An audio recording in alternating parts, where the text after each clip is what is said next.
In the olden days, when wishing was still of some use, there lived a king.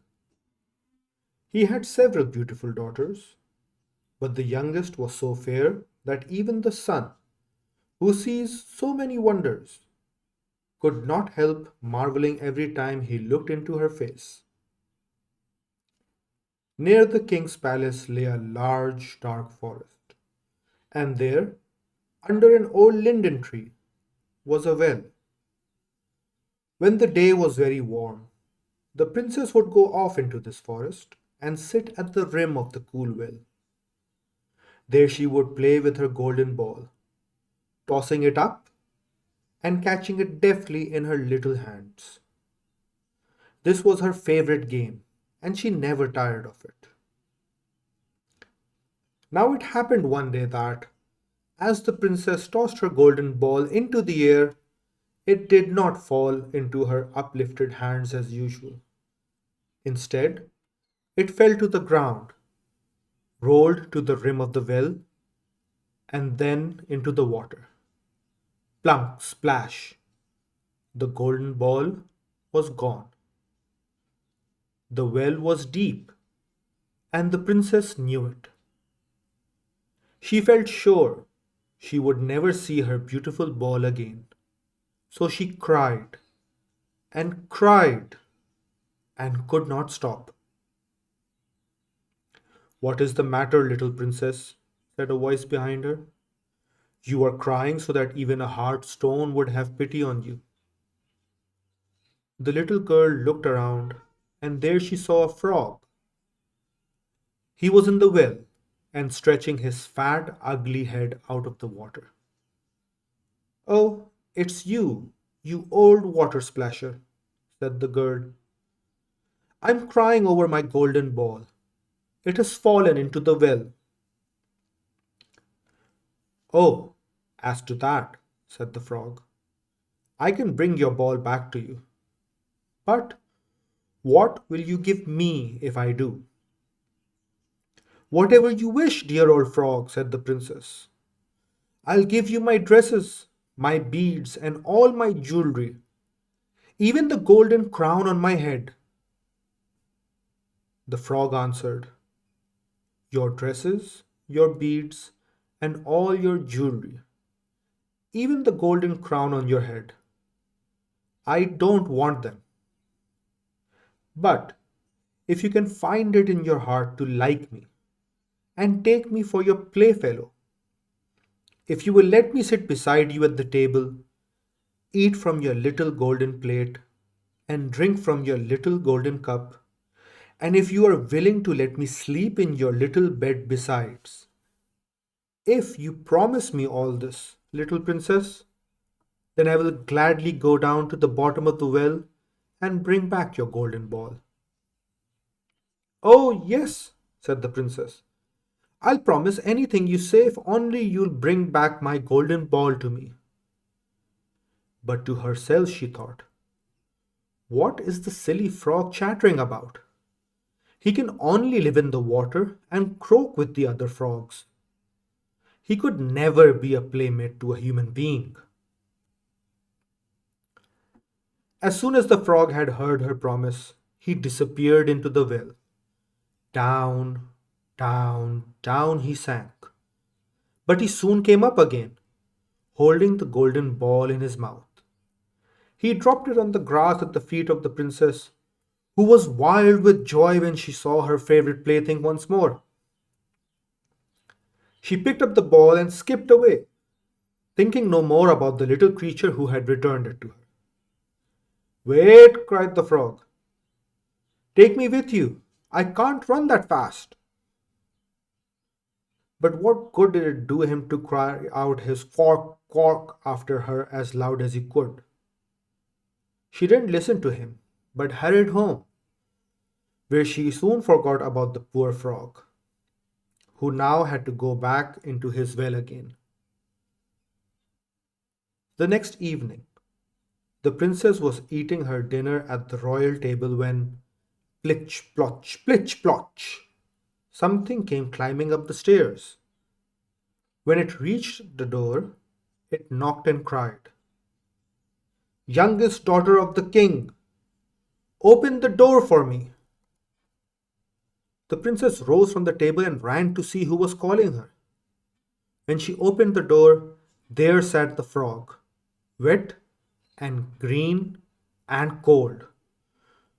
Quickly she slammed the door and sat down at the table again, her heart beating loud and fast. The king could see well enough that she was frightened and worried, and he said, "My child, what are you afraid of? Is there a giant out there who wants to carry you away?" "Oh, no," said the princess. "It's not a giant, but a horrid old frog." "And what does he want of you?" asked the king. "Oh, dear father, as I was playing under the linden tree by the well, my golden ball fell into the water. And because I cried so hard, the frog brought it back to me. And because he insisted so much, I promised that he could be my playmate.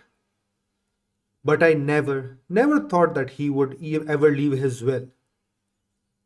Now he is out there and wants to come in and eat from my plate and drink from my cup and sleep in my little bed. But I couldn't bear that, Papa. He's so wet and ugly and his eyes bulge out."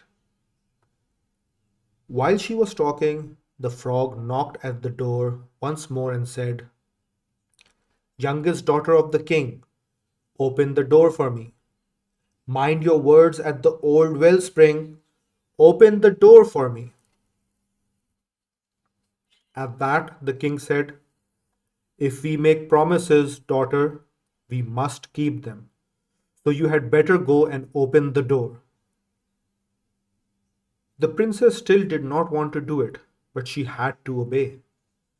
When she opened the door, the frog hopped in and followed her until she reached her chair. Then he sat on the floor and said, "Lift me up beside you." She hesitated.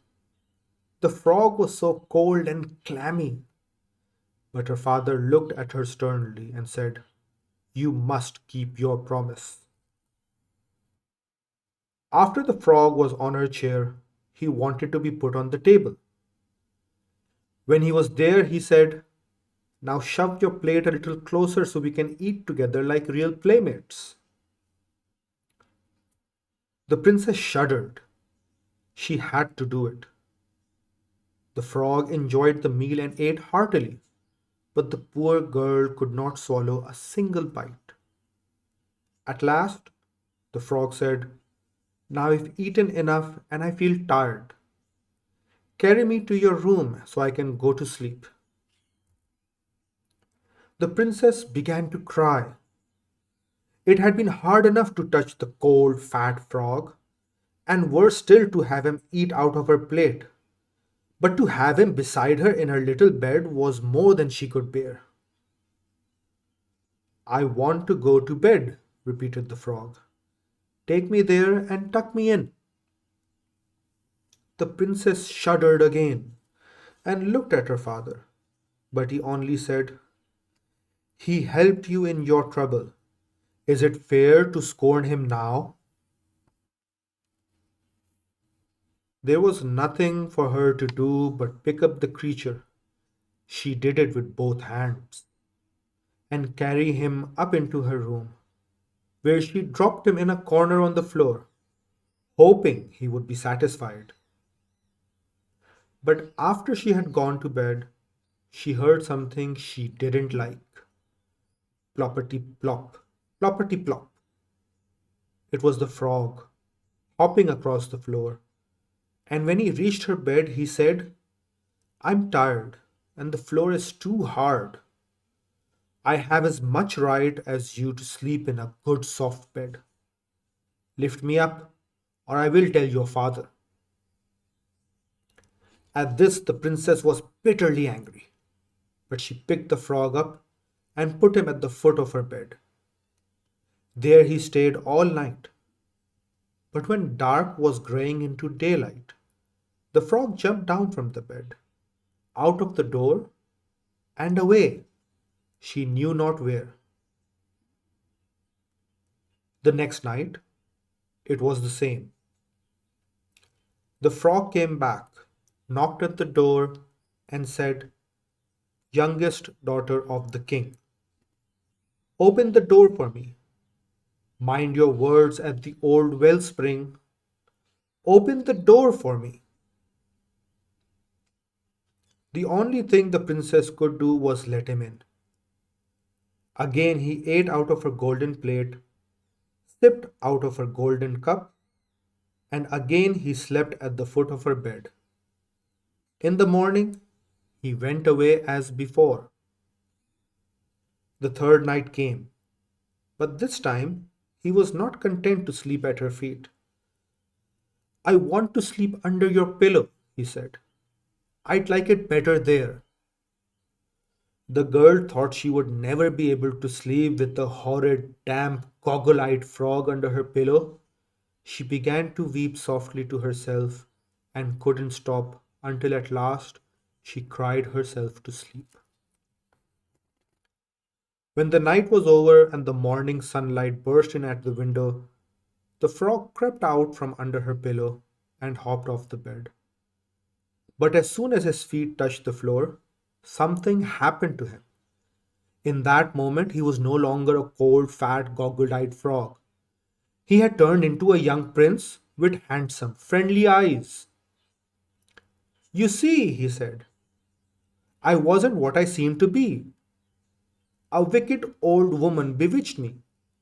No one but you could break the spell, little princess. And I waited and waited at the well for you to help me." The princess was speechless with surprise, but her eyes sparkled.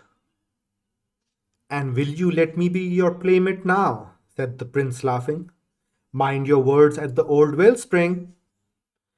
At this, the princess laughed too, and they both ran out to play with the golden ball. For years, they were the best of friends and the happiest of playmates. And it is not hard to guess, I'm sure, that when they were grown up, they were married and lived happily ever after.